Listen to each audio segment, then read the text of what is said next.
All right, let's dive in. We're going to pull back the curtain on the world of modern finance. Now, I know, it can seem incredibly complex, right? Almost like a secret language that's only spoken on Wall Street. But what if I told you that a lot of it was invented, like really recently? And some of it by people who were, well, just having a bit of fun. To kick things off, I've got a story for you that proves just how human, and honestly, how surprisingly funny this whole world can be. So let me ask you a question. What on earth could a gambling trip to Las Vegas possibly have to do with the multi-trillion-dollar world of high finance? It sounds like the setup to a bad joke, but the answer, well, the answer reveals something absolutely fundamental about how this world really, truly works. And that brings us to our first story. So this comes from a lecturer who, back in the mid-90s, left his job at Salomon Brothers to take on a new role over at Morgan Stanley, working on their options trading desk. So picture this. It's his very first day. He's trying to get the lay of the land, and he asks one of the quantitative analysts, a quant, what he thinks is a totally normal question. He's just looking for a key report, something he used every single day at his old firm. The report is called the Vega report. Now, what in the world is Vega? Well, it's a super important metric. It basically measures how much the value of your investments is going to change if the market's volatility, its overall jumpiness, goes up or down. If you're an options trader, this is like a pilot checking the weather before takeoff. You absolutely need to know it. So the quantum looks at him kind of confused and just hands him the training manual, and there, tucked away in a footnote, he finds the answer. See, at Morgan Stanley, they called the metric kappa. Why? Well, because Vega, as the note so politely explained, wasn't a real Greek letter at all. It was an inside joke at his old company, a little nod to all the traders who spent a bit too much time, you guessed it, gambling in Vegas. Okay, so that's a great story, right? But it's actually more than just a funny inside joke.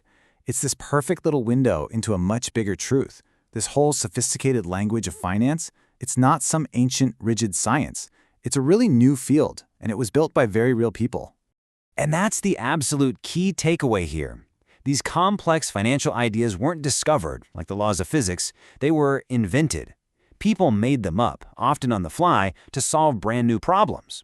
When you think about it that way, as a recent human creation, well, the whole thing becomes a lot less intimidating, doesn't it? And I mean, just look at how fast this all happened. The big mathematical revolution in finance really only kicked into gear in the 1970s. Before then, a pretty standard career path was, start in the mailroom and work your way up to being a trader. But by the 90s, the trading floors were suddenly being filled with people holding PhDs in math and computer science. It was a massive, incredibly rapid transformation. So if this whole complicated system was invented by people, what was the problem they were trying to solve in the first place? Let's zoom out a bit and look at the financial ecosystem to see what all this complexity is actually for. When you strip everything else away, finance has one simple core purpose. It's a bridge. That's it. It's a bridge that connects people and institutions that have extra money, lenders, investors, with those who need money. Like a company that wants to build a new factory, or a government that needs to fund a big project. Everything else, all the complexity, is just built on top of that fundamental idea. So what are the building blocks of this financial bridge? Well, they're the products themselves. Some of them are pretty straightforward, like stocks, which are just tiny pieces of ownership in a company, or bonds, which are basically just loans. Others are real, tangible things like oil or gold or buildings. And then you get to the fancy stuff, derivatives. These are financial tools whose value is derived from one of those other things, and they're often used to manage risk or, make bets on where prices are headed.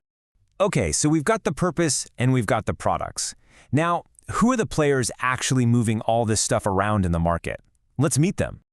Two of the most basic roles you need to understand are the dealer and the broker. Think of a dealer, often called a market maker, like a pawn shop. If you walk in wanting to sell your guitar, they'll buy it from you. If you want to buy a guitar, they'll sell you one they already have.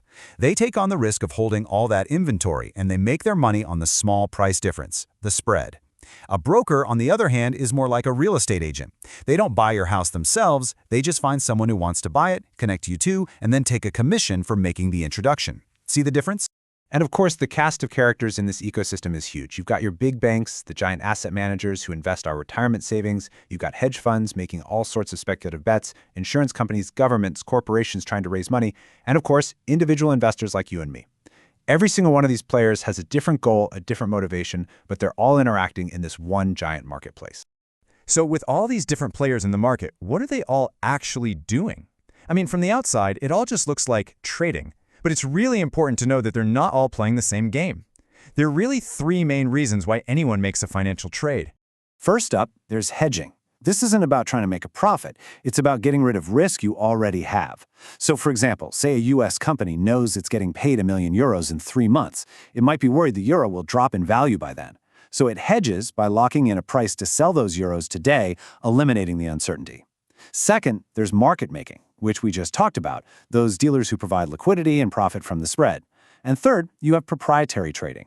This is what most of us think of as trading, taking on a calculated risk because you think you can make a direct profit. Okay, we've covered the people, the products, and the motivations. But to really bring this all together, let's talk about the one thing that truly drives everything we've discussed, our very human and, yeah, sometimes totally irrational relationship with risk. I want you to really think about this for a second. You have to pick one. Choice A.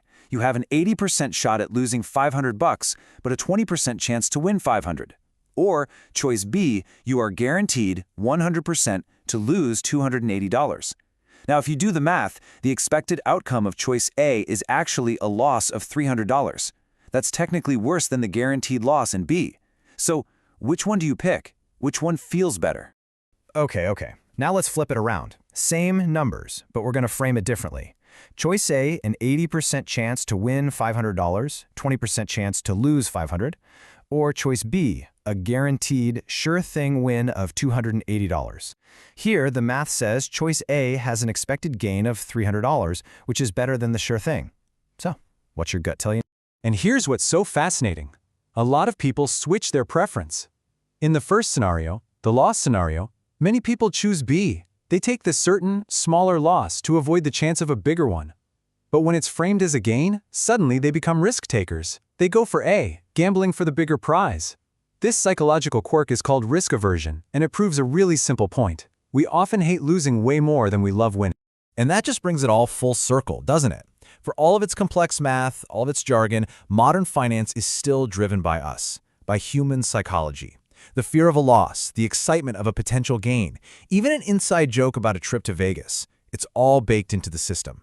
So the next time you're making a financial decision, big or small, just ask yourself, am I acting like a calculator right now, or am I acting like a human? The answer might just surprise you.